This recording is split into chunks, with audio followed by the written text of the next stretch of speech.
Bueno, doncs ara jo, a veure, la idea és fer, jo diria aproximadament una hora o així, ja veurem, perquè de vegades enrono més del que caldria, una mica d'aspectes tant pedagògics com de conducta i psicològics. En qualsevol moment em podeu interrompre, sense cap problema, però al final deixarem una estona per fer més col·loqui i preguntes, d'acord?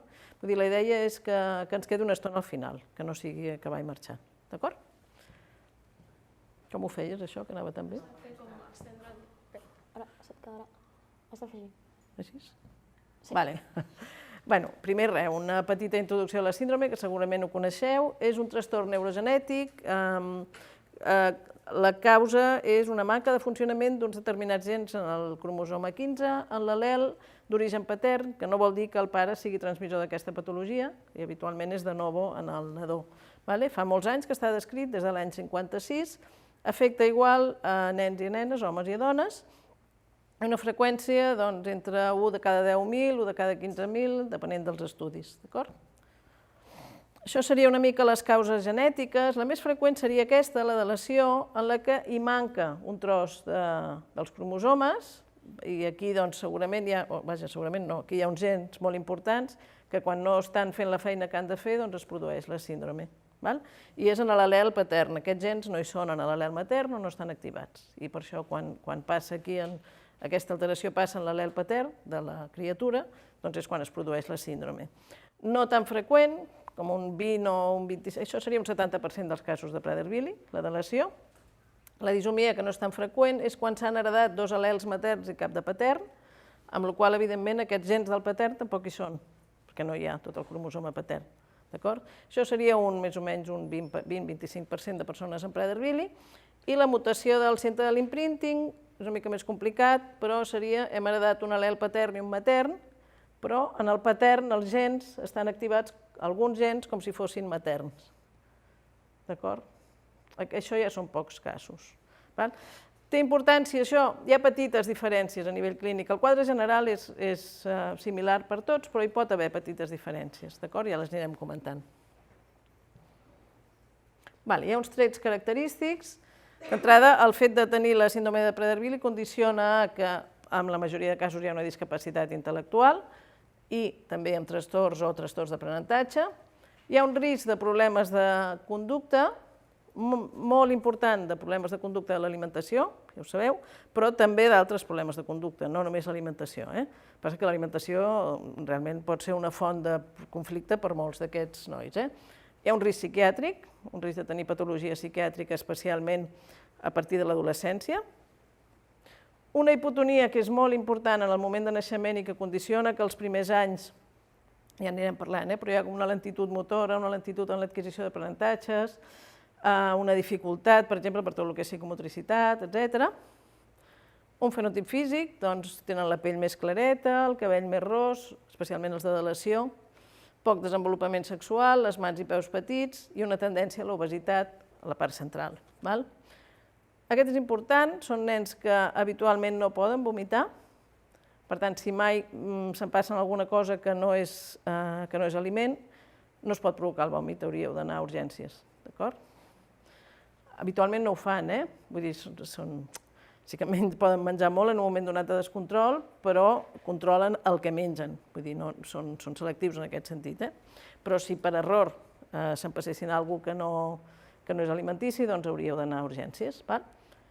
El llindar de dolor elevat, que vol dir que necessiten un estímul molt fort de dolor per sentir-lo. Això també és important que ho sapigueu, o sigui, senten poc el dolor. Està plovent amb ganes, Senten poc el dolor i això vol dir que, per exemple, poden tenir una caiguda i fer-se, doncs, potser una lesió o poden tenir una mica de mal de panxa i realment ser un problema seriós, d'acord? I lesions a la pell tenen molts d'ells per gratades, lesions que es fan ells mateixos moltes vegades, especialment arrel de grans o de picades de mosquit, etc., doncs que s'arriben a fer lesions. Hem de saber que el fenotip de la síndrome de Prader-Willi és variable amb l'edat, és a dir, el tipus de conductes i problemes que ens podem trobar quan som petits no són els mateixos que quan són una mica més grans, ni són els mateixos que quan són adults. I també és molt important que d'uns anys ençà hi ha hagut unes diferències, tant en diagnòstic com en tractament, que fa que els nens que estan pujant ara tinguin un perfil una mica diferent i que en algun cas pot ser menys greu, perquè hi ha tractaments que ara us comentarem que han afavorit bastant el desenvolupament. No, ja ho he fet bé. Aquí tenim un noi amb síndrome de Prader-Willi de fa uns anys, i aquí tenim un noi i dues noies actuals, diguem-ne. Veieu que, per exemple, tenen l'obesitat controlada. No vol dir que sigui fàcil, ni molt menys, però és possible. Què passava abans? Doncs abans, d'entrada, el primer problema és que el diagnòstic no es feia al naixement, i per tant, o sigui, al naixement sí que hi havia una hipotonia, hi havia, que encara això passa igual ara, unes dificultats d'alimentació i deglució, que fa que a aquests nens els costa moltíssim alimentar-se. Alguns d'ells inclús s'han d'alimentar per sonda en els primers temps, els primers mesos, les primeres setmanes, un baix pes de naixement, etc. Clar, si un no té aquest diagnòstic, no sap què passa i té un nen amb aquestes característiques, quan aquest nen comença a menjar, doncs és una bona notícia, que comenci a menjar i llavors no s'acostumaria a posar límit a l'alimentació. Clar, si no saps que a darrere hi ha un risc molt important d'obesitat i de problemes relacionats amb l'obesitat. Ara què passa? Doncs que ara es diagnostiquen des del naixement.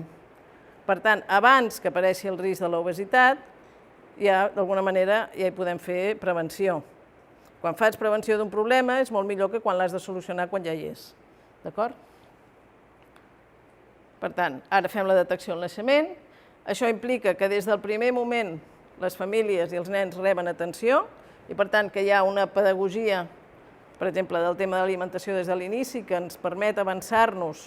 És a dir, si la família pot seguir unes normes, quan aquest nen comença a mostrar més signes d'hiperfàgia, en aquella casa ja hi ha uns hàbits alimenticis que d'alguna manera li són favorables per no agafar pes.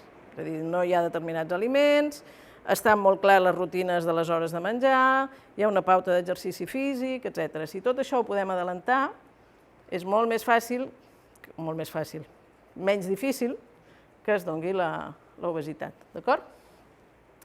I l'altra cosa és el tractament amb hormona de creixement, que a més cada vegada s'ha anat adelantant l'inici, ara es comença entre els 6 i els 9 mesos amb la majoria de nens, és una injecció diària d'hormona de creixement que permet que aquests nens tinguin més to muscular, més alçada, i per tant, a més alçada, el mateix pes és menys massa corporal. D'acord? L'altra cosa que ha millorat també, que millora a nivell cognitiu, és fer un bon control de les apnees de son. Si no controlem les apnees de son, no es pot ni respirar al costat de la pantalla. Ah, no, 3, cap allà. Si no controlem les apnees de son, el que fa és que el cervell està poc oxigenat, i un cervell poc oxigenat no treballa tan bé. Llavors hi havia, o sigui, quan no estàs controlant les apnees de son, ja s'adormen més durant el dia, és molt més difícil que puguin centrar l'atenció en els aprenentatges, etc. Quan hi ha un bon control de les apnees de son, aquest cervell està molt més oxigenat i, per tant, funciona de manera més òptima. Això serien els efectes de l'hormona de creixement. Millora la talla, disminueix la massa grassa, augmenta la massa magra, augmenta la massa muscular, els dona molta més força i, per tant, els és molt més fàcil, o els és una mica més fàcil fer exercici, o sigui, es poden moure millor, i això fa que es moguin més i que, per tant, hi hagi una mica més de consum calòric, tot i que el consum calòric d'ells és inferior que el d'altres persones sense la síndrome, amb la mateixa estona d'exercici. O sigui, ells corren una hora i vosaltres correu una hora, i vosaltres cremareu més que ells. D'acord? Anem una mica al que serien característiques cognitives i de conducta. No, jo... D'entrada, una cosa seria el nivell cognitiu, però també el que potser més que el nivell ens importa més de cara a aprenentatges és entendre com aprenen i quins aspectes ens interfereixen en els aprenentatges, perquè això és el que ens permetrà entrar per la via que per ells sigui més adequada. D'acord? Ainhoa, salva'm. Vine aquí una altra vegada. Ah, ja està. Bueno, no pateixis, sí, en principi sí. A nivell cognitiu, els últims estudis, o els més recents, ens diuen que el quocient intel·lectual està al voltant de 70. 70 és on està la franja una mica entre el que seria discapacitat intel·lectual i nivell límit. D'acord? Per tant, a nivell de discapacitat, podem dir que en la majoria de casos no hi ha una discapacitat molt severa, però el que és important és que la conducta adaptativa, és a dir, la seva capacitat de relacionar-se, de tenir autonomia, de comunicar-se amb els altres, està per sota d'aquest nivell cognitiu. D'acord? És a dir, el nivell cognitiu estaria aquí, les seves capacitats que fan més referència al seu dia a dia estarien per sota i, per tant, moltes vegades ens passa que diem com és que, si això és capaç de fer-ho bé, després una cosa tan senzilla del funcionament diari ens està fallant. D'acord? Tenim un perfil cognitiu típic, que després explicarem, i uns aspectes emocionals i conductuals que els resumiríem una mica aquí. Són nens i nenes amb un interès per la comunicació, ells tenen ganes de contactar amb els altres, tenen ganes de caure bé, tenen ganes de ser estimats, tenen molta preferència per les rutines, perquè les rutines els donen seguretat. Penseu que són, d'alguna manera, tot el que ells puguin preveure els hi baixa el nivell d'ansietat, i quan el nivell d'ansietat està més baix, les coses funcionen millor. Tenen necessitat de control de l'entorn, de saber el que fan els altres, de controlar què fan, com ho fan i quan ho fan. Tenen moltes dificultats en cognició social, i això en parlarem després una mica més a fons, i en teoria de la ment. La cognició social i la teoria de la ment és el que els hi permetria posar-se en el lloc de l'altre i entendre per què si jo faig això l'altre està enfadat, o entendre que quan jo faig això doncs poso trista amb una altra persona i quines conseqüències tenen els meus actes. Això és el que ens permet, com a humans, anar modificant la nostra conducta social. O sigui, hi ha unes normes de funcionament social que d'alguna manera no ens les ensenyen, però les aprenem a base de relacionar-nos amb els altres. Doncs ells aquí tenen una dificultat força important que fa que aquest sigui un dels aspectes més a treballar amb ells. I moltes vegades en la conducta sovint apareixen rebequeries importants com a reacció conductual, que moltes vegades són més llargues i més intenses dels que caldria esperar per edat o per situació. A nivell cognitiu, quins serien els aspectes més afavorits? Doncs tenen molta memòria a llarg termini, i això és bo i és important per fer-ho servir pels aprenentatges. Si comparem aprenentatges matemàtics i de lectura, el que és comprensió lectora i decodificació lectora són punts més forts, és a dir, poden recolzar-se. No vol dir que adquireixin la lectura amb molta facilitat, però que és dintre dels aprenentatges, per exemple, els és més fàcil adquirir la lectura que els aprenentatges matemàtics. En la majoria d'ells també podem trobar algun nano que sigui el contrari.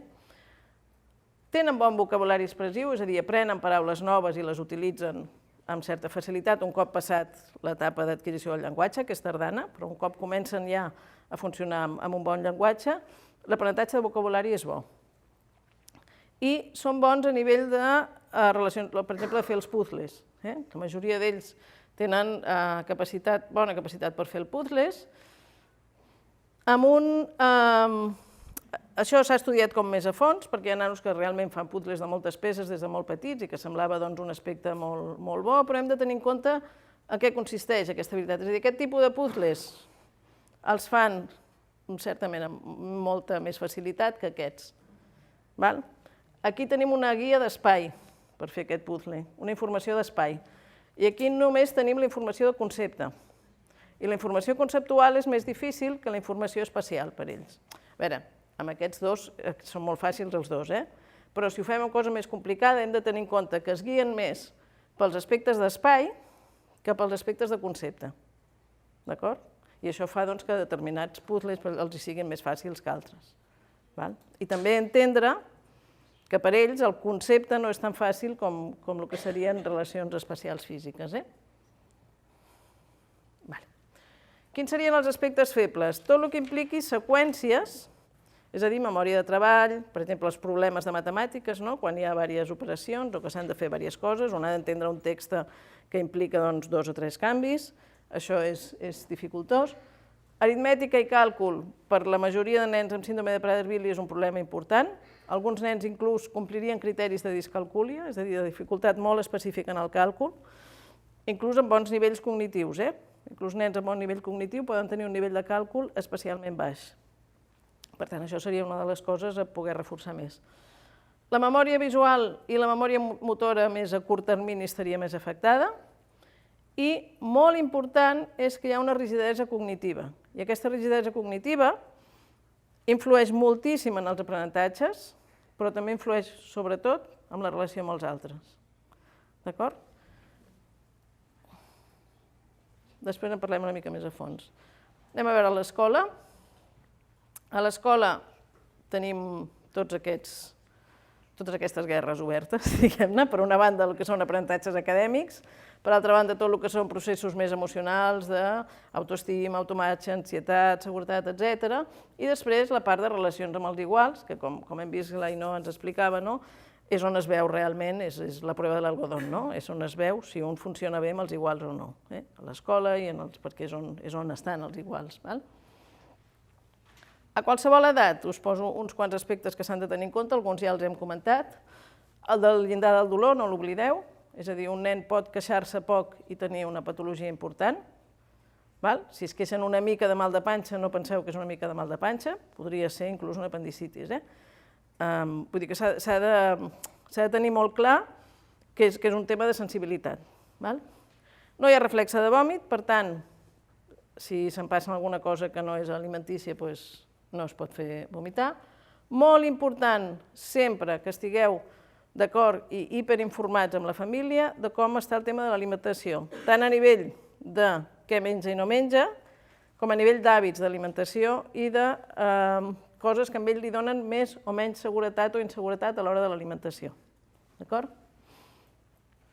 També és important que poden tenir dificultats per regular la temperatura corporal, és a dir, de vegades tenen, per exemple, unes angines i la febre surt molt més tard i puja molt de cop, i això us hi podeu trobar. Això també, si pregunteu a la família, cada família sap si al seu fill li passa això i com li passa. Poden tenir cansament i somnolència, de vegades, moltes vegades a primera hora de la tarda, a vegades s'adormen a la classe. S'ha de mirar si és que el tema de les apnees de son, habitualment, diguem-ne, tots els que passen per un equip mèdic, això està controladíssim, el de les apnees de son, però en tot cas, si veieu que s'adorm el nen, pregunteu a la família si està bé el tema de son, i molts d'ells van amb el CPAP a les nits, i amb el BiPAP. És important tot el que sigui, o sigui, com millor estiguin els aspectes emocionals, millor aniran els aprenentatges, d'alguna manera. I si heu d'optar, jo us diria que opteu pels aspectes emocionals, perquè si descuidem els aspectes emocionals, ni aprenentatges ni res. És molt dur, vull dir, serà així. Per tant, si s'ha d'optar per potenciar alguna cosa, potencieu la part emocional i després els aprenentatges ja van, s'adquirirà fins allà on es pugui. Anem a veure el tema de l'entrada del nen amb síndrome de Prader-Willi. D'entrada, és imprescindible que abans que aquest nen entri a l'escola hi hagi molta informació, molt traspàs d'informació entre la família i els docents. Com és el nen? Hem de poder saber aquest nen que ens vindrà. No tots els nens amb síndrome de Prader-Willi són iguals, n'hi ha més tranquils, n'hi ha més nerviosos, n'hi ha que són més, que tenen més rabietes, n'hi ha que no les tenen, n'hi ha que enronen, n'hi ha que no enronen, per tant, hem de saber això i hauríem de pactar ja abans que aquest nen comenci l'escola, perquè després se'ns tira tot a sobre, com ens comunicarem. Si hi haurà una llibreta viatgera, si farem un mail quan hi hagi alguna cosa, si tindrà una estoneta a la porta el pare o la mare per poder comentar. Està bé, perquè si no, s'acaba fent una comunicació com molt d'urgència i només per les coses negatives. Llavors això, la veritat és que porta de vegades a malestar, per les dues bandes. La majoria d'ells us vindran d'un CDIAP o amb un dictamen de l'EAP i, per tant, a nivell evolutiu, molt probablement estaran avaluats i ja tindreu una mica clar els nivells i les necessitats, però si no fos així, demaneu que us els avaluïn abans d'entrar a l'escola, perquè és important una bona avaluació a aquesta edat abans de començar el nivell escolar. Ja dic, la majoria d'ells venen del CDIAP, per tant, amb un informe del CDIAP hauríeu de tenir ja aquesta informació clara.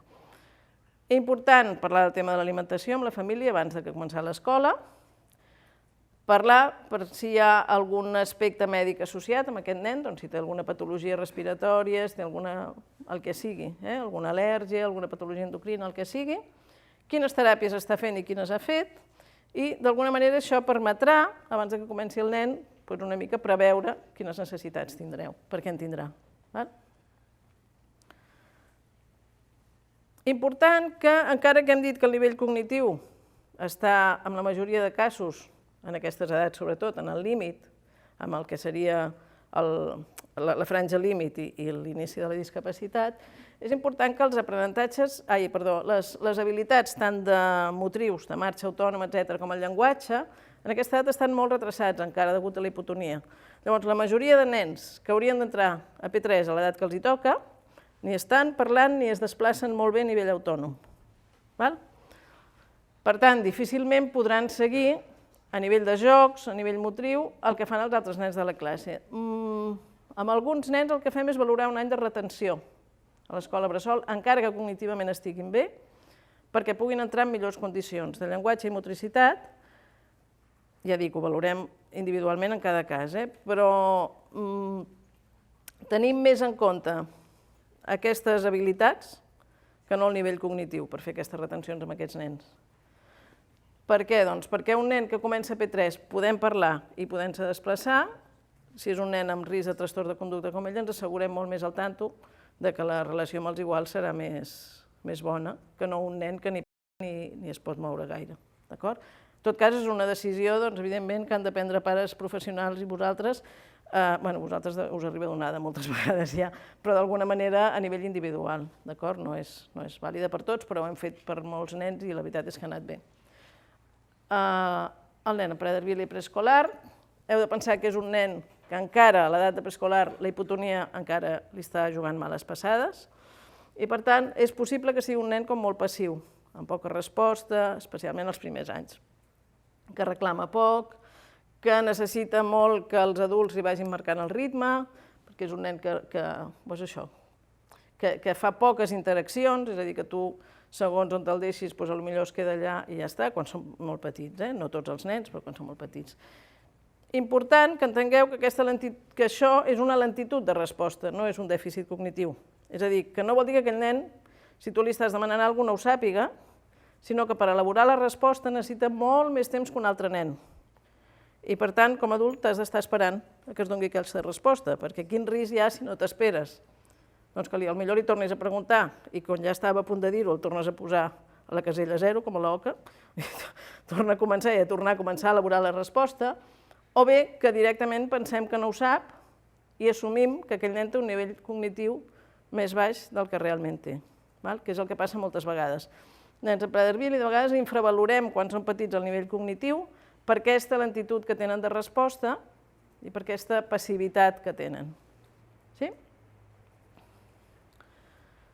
Molts d'ells ja hem dit que comencen a enraonar bastant tard, alguns als 3, als 4, inclús als 5 anys, alguns, amb un inici molt lent, però la comprensió sol ser molt bona. És a dir, són nens que enraonen molt tard, després quan enraonen ja està, ja no callen, però l'inici és molt lent, la comprensió pot ser pràcticament normal per l'edat. Quan un nen no pot parlar és un nen que ha d'actuar, per tant, si aquest nen vol la pilota del company i no pot parlar, doncs anirà i l'agafarà. La lectura que farà el company és m'ha pres la pilota i ja la tenim liada. I això és sovint. Com que són nens amb un risc de trastorn de conducta, és un tipus de situacions a evitar. Una manera d'evitar-lo és, quan encara no tenim llenguatge oral, posar-hi un mediador de llenguatge gestual. És a dir, són nens que són molt expressius a nivell gestual, moltes vegades, que tenen facilitat per aprendre inclús alguns signes manuals i que això ens pot salvar aquest impàs fins que apareix el llenguatge oral. Això no retrassa en cap cas el llenguatge oral, ni l'empobreix, al contrari. Hi ha estudis que ens diuen que els nens que han utilitzat durant aquest impàs llenguatge més gestual, el seu llenguatge finalment és més ric, perquè l'ajudes a elaborar aquest llenguatge a nivell intern i quan ja pot fonar i quan ja pot fer les paraules, a nivell intern la construcció està feta. Si no fem això, el risc és que també se'n retraci no només la parla, sinó tot el que és el llenguatge a nivell mental. Per tant, és molt important poder utilitzar aquests gestos. Jo sempre poso el mateix exemple i si algú ha vingut a les xerrades d'altres anys ja el sap. Si, per exemple, amb els nens de la classe de P3 estem treballant denominació de colors, imaginem-nos que els hi ensenyem i aquest quin color és, el vermell, el verd, etc. i el nen a Prader-Willi no parla. Com faríeu per poder treballar això amb ell? Vale, però no estem treballant el mateix. Si tu li dius dona'm el vermell, ell no està denominant, està reconeixent. Per tant, això ja és un esglaó més avall. És en aquest sentit que tenim molt risc d'acabar treballant per sota del que realment pot fer.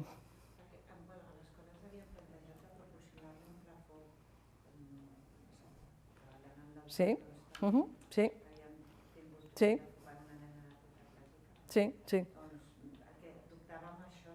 De que pogués... Si la por era, aviam si l'estem facilitant una eina que llavors no farem que... Però no hi ha cap nen que prefereixi el plafó que parlar. Això no existeix. Tots els nens, els que poden parlar, parlen, i aquests, si poden, parlen molt.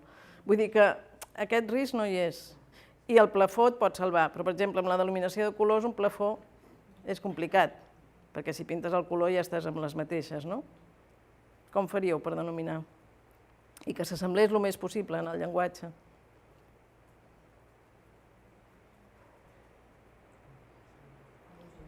Amb un gest, amb un signe, per exemple, com els signes de sords, per exemple. O sigui, ha de ser un signe abstracte, ha de ser alguna cosa abstracte, perquè quan tu denomines a nivell oral, estàs denominant a nivell abstracte. Tu dius vermell perquè aquí es diu vermell, però si es digués poma, doncs diries poma, no? Per tant, ha de ser alguna cosa abstracte, i abstractes són els signes. Per tant, no hi ha problema, en aquesta etapa que no parlen, d'utilitzar algun signe. Respecte al plafó, té un avantatge, que és que no l'han de portar amunt i avall. I que com que ells fan bé els gestos, també. Passa que el plafó et dona més joc moltes vegades, vull dir que estaria com per combinar les coses i anar-les aparcant a mesura que ells ja enronen més. Evidentment, si utilitzeu gestos i signes, o sigui, si els ha d'utilitzar ell, els heu d'utilitzar vosaltres, i moltes vegades els altres nens, i no passa res. Vull dir, és una manera també que aquest nen, per exemple, si vol demanar la pilota, el que dèiem abans, la pugui demanar, i esperar-se que li diguin si sí o no, i no l'hagi d'agafar, d'acord? L'evolució del llenguatge, doncs, un cop comencen a parlar, tot el que és vocabulari, etc., i la construcció de frases és força bona. On ens trobem més problemes, i degut a la hipotonia i a la forma de l'estructura de la boca, és amb l'articulació, i de vegades no se'ls entén gaire, segons com, fins que es treballa més aquest punt. I sobretot, amb el que diem la pragmàtica, és a dir, l'utilització del llenguatge. Poden tenir un llenguatge molt repetitiu, amb un discurs, però això respon més a la seva manera de ser, no? De vegades com amb temes obsessius o amb dificultat, per exemple, per entendre el que està dient l'altre, o si li fas una broma en segones, doncs moltes vegades no les pillen i s'enfaden, depèn. Important a preescolar seria potenciar la comunicació més enllà del llenguatge oral, és a dir, que els nens que no tinguin llenguatge oral, sobretot salvar durant aquest temps fins que l'adquireixen tot el tema de comunicació, supervisar molt les situacions de joc, de pati, etc., per millorar les habilitats socials. Les habilitats socials amb síndrome de Prader-Willi s'han de treballar des del minut 0, perquè és de les coses que ens donaran més problemes. I a alguns nens els hi va bé, donat que tenen mala motricitat encara en aquesta edat, etc., el que seria un pati més tranquil, menys motriu. En quant a la conducta, en aquesta edat, important ser molt clars amb ells amb els límits. Són nens que proven, ells proven sempre si es poden saltar els límits. Llavors, com més clar sigui el límit i el que sí i el que no, encara que ho hagueu de dir 50 vegades, més seguretat tindrà ell. Les coses que són de vegades sí, de vegades no, són una bomba, perquè llavors sempre hi ha la possibilitat, sabeu allò que diuen les pel·lícules, hi ha un precedent judicial, doncs amb ells els precedents, sigui un dia a la vida, queden per sempre. Si un dia allò ha sigut possible, vol dir que pot ser possible sempre. Molt important, alguns d'ells tenen un punt provocador, no caure en el parany de les provocacions. És a dir, no prendre-s'ho mai com coses personals i reaccionar emocionalment a segons quines conductes. Al moment que reaccionem emocionalment i ens enfadem, això ens dona un bucle que pot desenvolupar molt fàcilment amb mala relació i amb problema de conducta. Se'ls ha d'ensenyar a gestionar conflictes i per ensenyar-los a gestionar els conflictes és molt important tot el que és treball d'emocions. Els nens amb síndrome de Prader-Willi tenen dificultat per comprendre les emocions d'ells i dels altres, per posar-hi paraules i per entendre el punt de vista dels altres.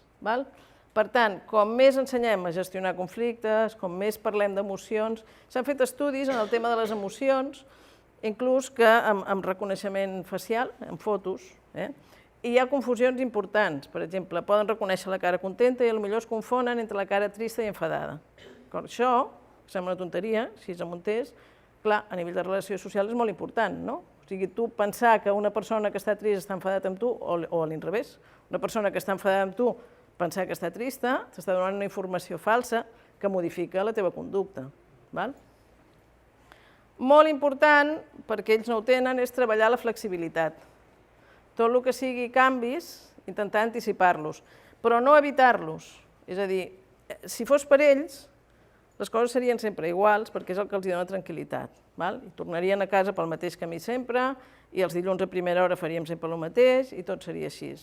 I per això, en situacions diferents, tipus excursions, menjador, festes de carnestoltes, etc., estan més nerviosos, perquè no tenen tan clar què passarà ni com passarà. Llavors és molt important anticipar els canvis, explicar-los, però permetre que hi hagi canvis. Perquè si no permetem, si realment ens ajustem tant a la seva necessitat de que les coses siguin sempre igual, estem limitant molt la capacitat de poder reaccionar adequadament quan hi ha un canvi. I treballar amb la resta del grup. O sigui, hi ha coses que passen perquè la resta del grup entengui que a aquest nen li és difícil això. O sigui, que en traurem més de que la resta del grup augmenti una mica la tolerància de determinades coses fins que ell pugui realitzar-les. Vull dir que no tot és poder-lo modificar la conducta d'aquest nen, sinó que de vegades el grup ha d'entendre que a aquest nen això li molesta especialment, o li fa posar més nerviós, o això val més no fer-ho. El treball a primària, en edat escolar, si el tema alimentació no ha estat molt ben controlat, en aquesta edat ja de la primària cap endavant ja pot portar més problemes. Habitualment en preescolar no tant, tot i que per algun nen sí, però de primària en endavant pot portar més problemes. És veritat que els nens que estan tractats amb hormona de creixement i que el diagnòstic ha sigut de l'inici, l'impacte és menor, però és un tema que està amb tots. Sembla que l'hormona de creixement, això encara està en estudi, però hi ha estudis que ja ens comencen a apuntar cap aquí, té efectes positius també a nivell cognitiu. És a dir, permet també que el nivell cognitiu sigui un pelet més alt. I en edat escolar hi ha dificultats d'aprenentatge, amb la pràctica totalitat de nens amb Prader-Willi i amb molts d'ells també de conducta.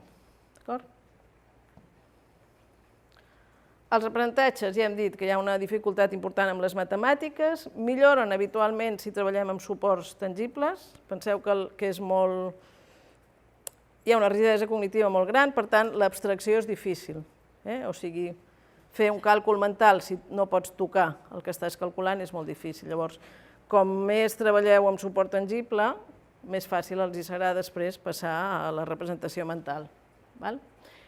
I per alguns nanos també el treball amb ordinador els és bo perquè el suport visual els ajuda molt. Tenen una bona decodificació visual, llavors si aquesta informació ens la podem representar visualment, com que després, o sigui, a base de representar-la molt visualment, després podem passar-la a l'abstracció, però amb suport visual, que per ells és millor que el suport verbal, en aquest sentit.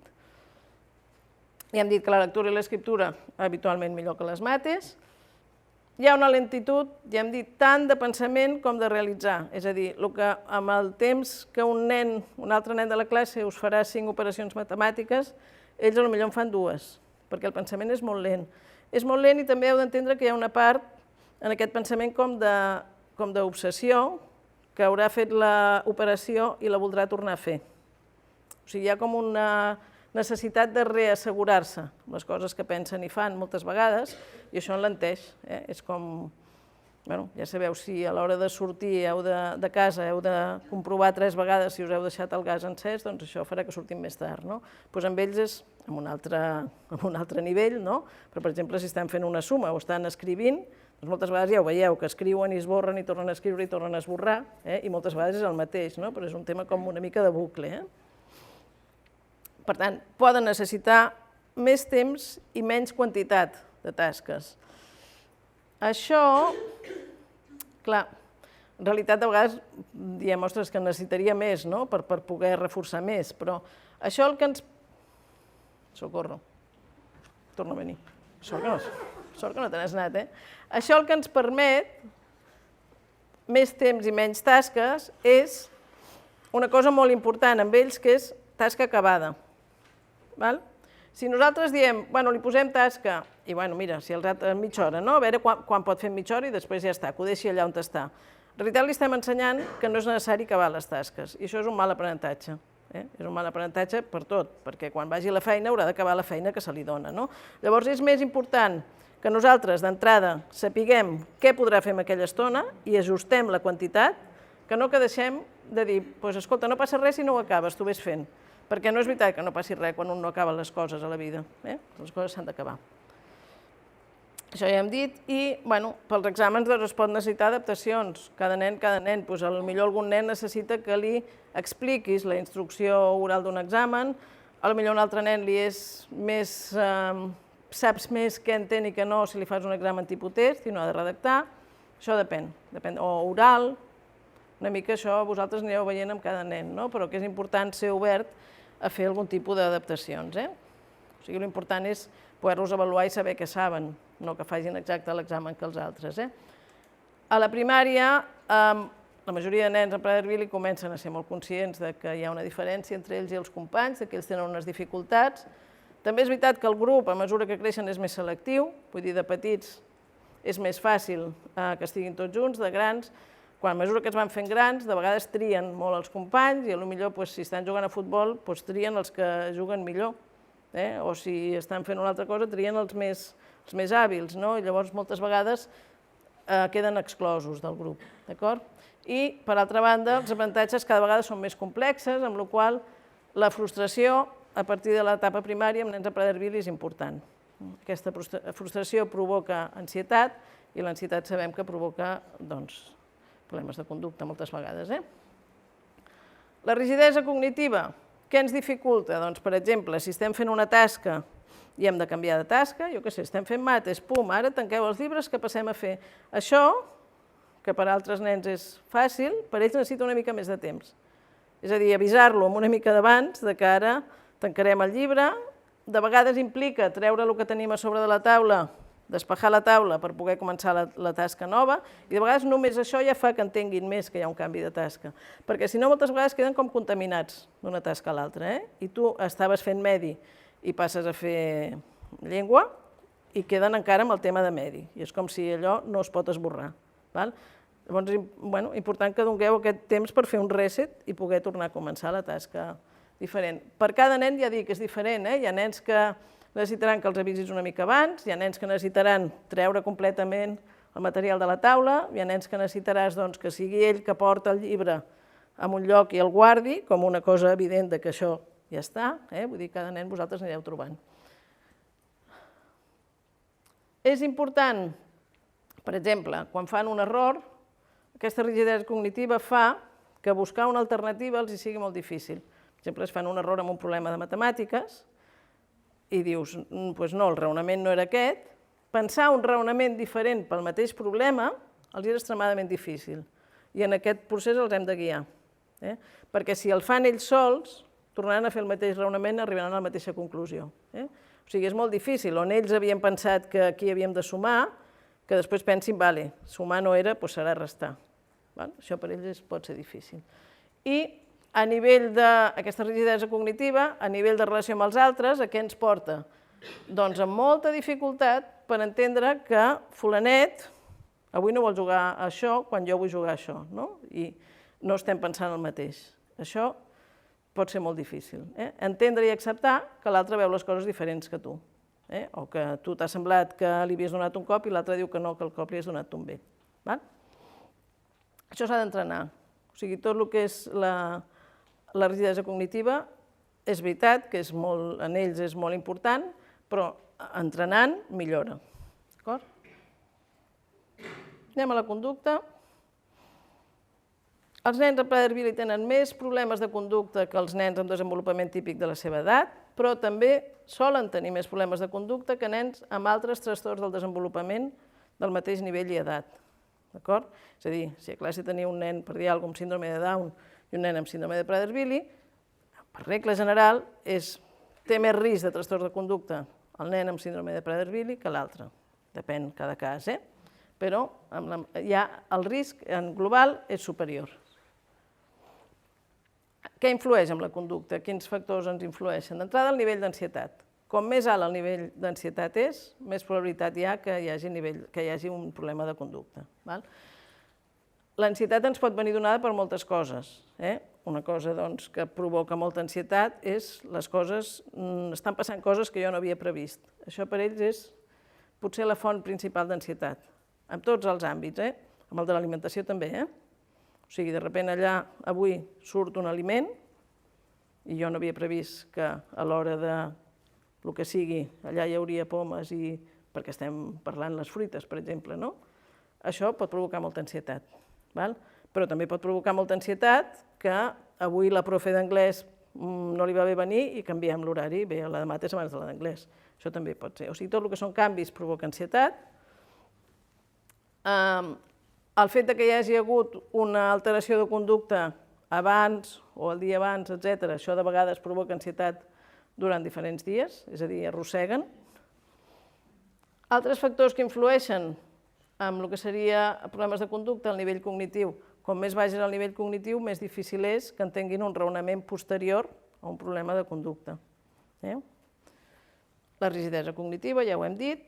La capacitat de cognició social, com més entrenats, entre cometes, estiguin a poder parlar de sentiments seus i dels altres, més fàcil serà gestionar un problema de conducta. L'autoestima, com més autoestima tinguin millor. Les experiències prèvies, i això de vegades es porta que si amb un professor, per exemple, ha tingut 2 o 3 enganxades, costi bastant que deixi de tenir-les amb aquesta persona en concret, perquè fan associacions molt fortes. És a dir, si s'ha enganxat 3 vegades amb el profe d'educació física, és més probable que la següent vegada que s'enganxi sigui amb aquest professor que no amb un altre. I de vegades és com una mica perquè és una cosa que ja ha passat, no perquè tingui més problemes amb aquesta persona que amb una altra. És com si s'hagués d'esborrar aquest previ. El grup, això ja ho sabeu, de vegades tens un grup tranquil, tens la sort de tenir un grup tranquil, acollidor, doncs fantàstic, i pots tenir un grup que no sigui ni tranquil ni acollidor, i és més problema. I l'altre és com els adults ens comuniquem amb ells. Els nens amb síndrome de Prader-Willi, d'alguna manera, són molt sensibles a la tensió. No a tensió, tensió. O sigui, si hi ha tensió en l'ambient, si hi ha mal rotllo, són molt sensibles i és molt més fàcil que aquell dia, o sigui, els dona com molta inseguretat, és fàcil que aquell dia passi alguna cosa. És molt important recordar, perquè això com a adults ens ajuda amb les actuacions que fem amb ells, que no és que siguin tossuts, ni que ens vulguin fer la punyeta, o sigui, no és voluntari la seva rigidesa, de quan diu no, això no és voluntari, és el seu funcionament cerebral. Té molta més dificultat per fer els canvis. O sigui, nosaltres, quan som o no som rígids, si no som rígids és perquè podem canviar. El nostre cervell pot canviar, veure les coses des d'un altre punt de vista, plantejar diferents solucions. Si el teu cervell no pot fer això, tu et comportes com una persona molt tossuda. Però en el moment que diem tossut, és com si fos voluntari. I és el que hauríem de deixar de pensar, això no és voluntari. No és que siguin tossuts, és que el seu cervell no permet fer aquests canvis amb tanta facilitat. Per tant, tot prové de com funciona el seu cervell. Important treballar-ho des de molt petits i ser nosaltres també un exemple de flexibilitat sense perdre les normes, però si ell diu per què sí i nosaltres diem per què no, el que li estem ensenyant és a reiterar amb aquesta conducta rígida. O sigui, quan nosaltres li diem que una cosa això és no, li hem de dir per què no. Allò té un sentit, perquè si només és perquè jo ho dic, estem en el mateix punt que ells, perquè jo ho dic, ho diuen ells, això per què sí, no, per què no i per què t'ho dic jo. Això no ens porta enlloc. Les dificultats de relació social són molt freqüents, ja ho hem dit, poden ser més greus en els casos de disomia, que hi ha disomia uniparental, No vol dir que sigui en tots els casos, però està una mica més associat a conductes de tipus de trastorn de l'espectre de l'autisme, alguns dels casos de disomia. Per què tenen aquestes dificultats de relació social? Doncs perquè no entenen el funcionament, és el que us he dit, no? O sigui, l'experiència, si no la fas molt explícita, no els serveix per entendre que aquella conducta no l'han de fer. Llavors, les coses se'ls ha d'explicar, que quan li donen una empenta a una altra persona, o sigui, a part de renyar-los o no renyar-los, renyar en realitat en aquest moment no li està donant una informació real. O sigui, li està donant la informació que tu estàs enfadat amb ell. Però pot ser que la segona lectura, que és que quan tu dones una empenta a algú li pots fer mal, o li has fet mal o li has molestat, no la facis si no li dius. O sigui, s'ha de fer explícit el que realment no volem d'aquesta conducta. Perquè si només és no facis això, ells no sempre entenen la conseqüència social d'aquests actes. I no us en refieu del nivell cognitiu que puguin tenir. És a dir, això va com a part del nivell cognitiu amb ells. I això és una cosa que hem de treballar. Jo penso que és molt important a nivell de reeducació, si s'ha de fer una reeducació amb ells, treballar molt sobre això, reconeixement d'emocions, situacions, per exemple, fictícies, amb vinyetes, inclús amb role-playing, petites situacions així, que ells puguin arribar-se a posar en un lloc i en l'altre. Si aquest diu això, l'altre què pensarà? Què entendrà si li diu això? S'enfadarà o no s'enfadarà? Estarà content o no estarà content? Aquest tipus de què passaria si i què passa quan jo faig això.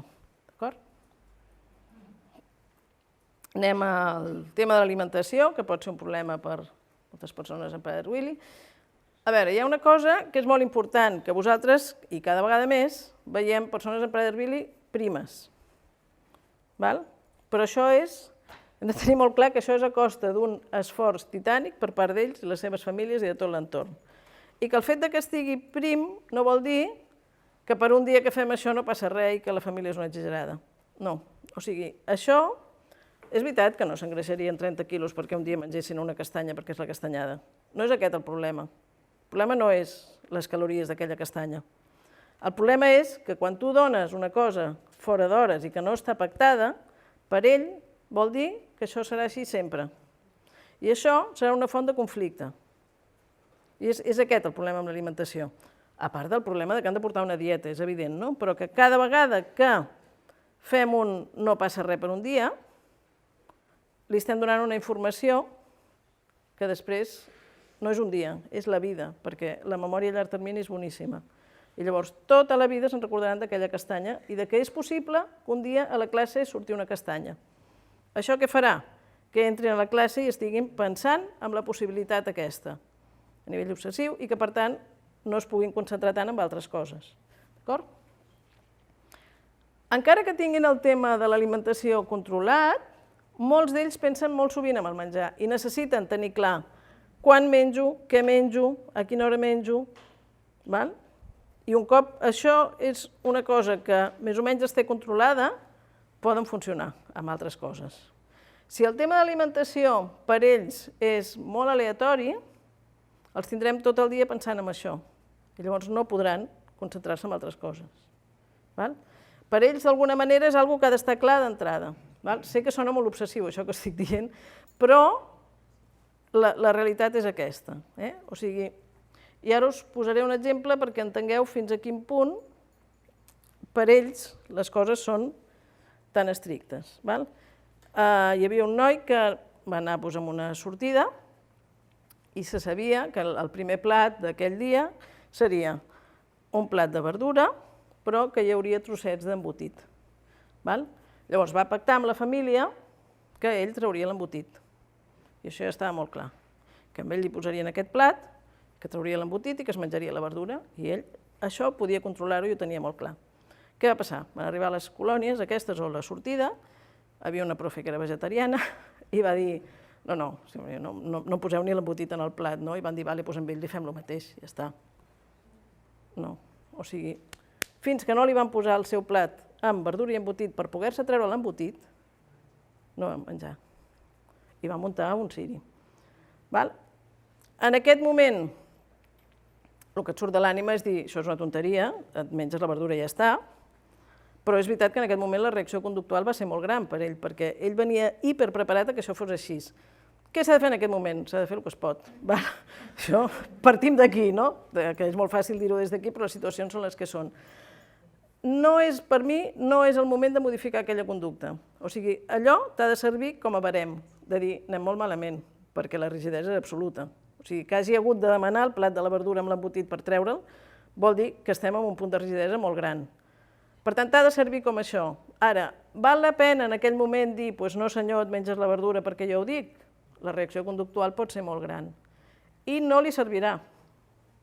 No li servirà. O sigui, li servirà més treballar-ho en global i anar-se tornant més flexible que tu et posis quadrat en aquell moment, rígid com ell, a dir que no senyor, que la verdura te la menges tal qual està. De fet, va muntar un ciri i li van haver d'acabar portant el plat perquè estigués l'embotit, perquè si no allò no anava enlloc. D'acord?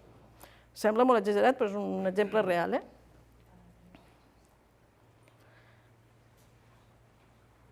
Això, necessiten estar informats de quan, com i què menjaran.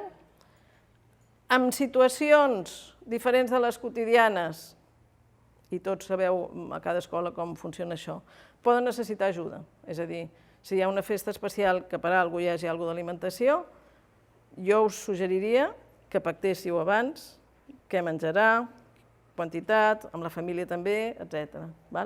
Perquè si no pot ser molt... O sigui, no es pot deixar a la improvisació. Si ho deixes a la improvisació, ho deixes i aquell dia va malament, però allò té una conseqüència. Ells funcionen millor si tu els dius, doncs mira, et posarem, jo què sé, si hi ha panellets, posem un panellet o dos en un plat i ja està, i la família ha d'estar informada perquè això després ha de tenir una resta a l'hora del sopar. Clar, si no es passa de calories. Vull dir, penseu que cada vegada que feu això, a casa s'ha de modificar el sopar moltes vegades. Per tant, la família ha d'estar informada, ell ha d'estar informat, etc. D'acord? Penseu que això requereix un esforç molt important per part d'ells. O sigui, cada vegada que hi ha tema de menjar per allà enmig, per ells realment és un esforç important. Com es pot ajudar? Sempre heu d'estar hiperinformats de quina dieta està seguint, quantitats, trucos de les famílies, etc. Sempre que sigui possible, i això no sempre és possible, però cada vegada jo penso que és més habitual que hi hagi menys coses amb alimentació a les escoles, també perquè hi ha molts nens al·lèrgics i perquè realment és complicat de vegades. Sempre que sigui possible, evitar les celebracions amb menjar a col·le està bé, vull dir, s'estalvies un problema. El que no s'ha d'evitar mai és el joc simbòlic amb cuinetes, etc. Això és molt important que ho facin.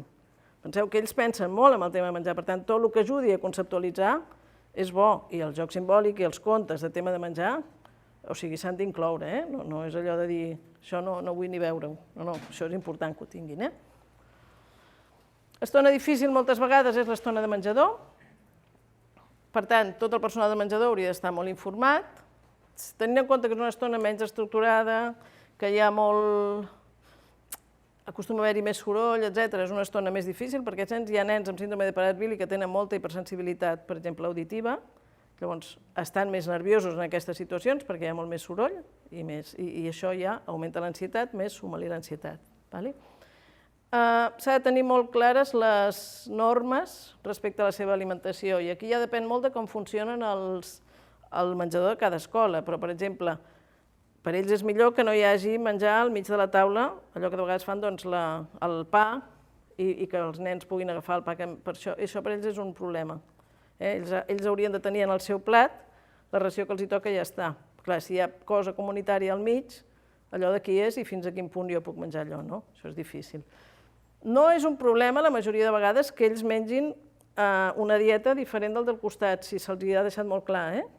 Hi ha nens que tota la vida mengen una dieta diferent que el del costat, no dic que no protestin mai, però si ells ja ho tenen clar i ho tenen integrat, és més fàcil del que a priori podria semblar. Important també el lloc on seuen, clar, jo no els asseuria al costat de la cuina, per exemple, que estan tota l'estona veient i pensant, això ja ho veureu. I quan han acabat de dinar, jo crec que el millor és que ja marxin del menjador, que no s'hagin d'esperar a veure com altres dinen. No sé si heu deixat de fumar alguna vegada, però si acabes de deixar de fumar i tens algú fumant al davant, és més difícil que si no tens algú fumant al davant. Un tema important seria el bullying, l'assetjament escolar. Tenen un risc molt més elevat d'assetjament i, de fet, veiem molts nens que pateixen situacions de bullying a les escoles, que genera un patiment molt important i que empitjora molt la conducta. Moltes vegades es descobreix arrel d'un empitjorament de conducta, que no saps d'on ve ni què està passant, i a base de rascar, doncs te n'adones que hi ha una situació de que algú se n'hi riu o li fan fer coses, etc. Important és, suposo que cada escola té els seus protocols de prevenció, doncs és important, sempre és molt millor prevenir-ho, però tot i que ho previnguem i que estiguem molt atents, es poden donar aquestes situacions, és evident. Molt important no minimitzar mai el problema, és a dir, penseu que per ell és molt difícil, o sigui, amb un nen sense dificultats i sense pensament obsessiu i això, ja li és difícil sortir d'una situació de bullying. Amb ells els és molt difícil, o sigui, no pots dir, és que t'has d'espavilar a dir-li al teu company que no t'ho faci, o tal. Això per ells és molt difícil, molt més que per un altre nen, i per tant no ho podem deixar només en mans d'ells, d'acord?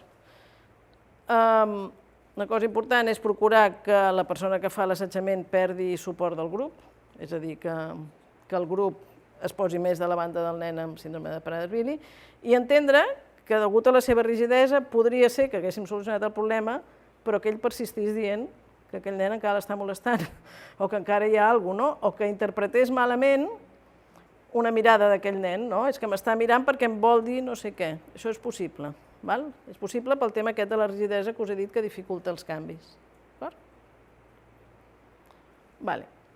L'hora del pati és especialment difícil per ells. De vegades, en alguna escola, el que es fa és, allò que hem dit al començament, de primar més la part més emocional, i de vegades el suport es posa més al pati que a nivell de classe. Vull dir, alguna escola ha optat per això, de dir, tinc tantes hores de suport, en dedico algunes al pati, perquè és un lloc on és especialment difícil per ell.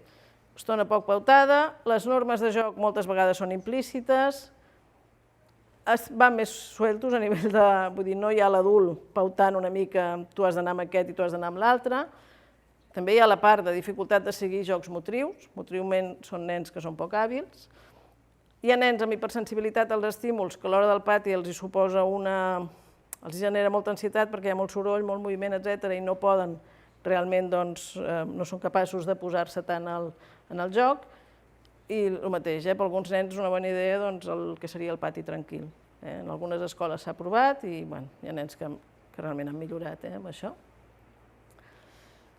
Important que els nens amb la síndrome de Prader-Willi, com tots els nens, ells voldrien que les coses anessin bé, a nivell de relació amb els adults i amb els altres nens. Vull dir, no és que moltes vegades les coses no van bé, però no és que ells no vulguin que les coses no vagin bé, sinó que no tenen les habilitats necessàries.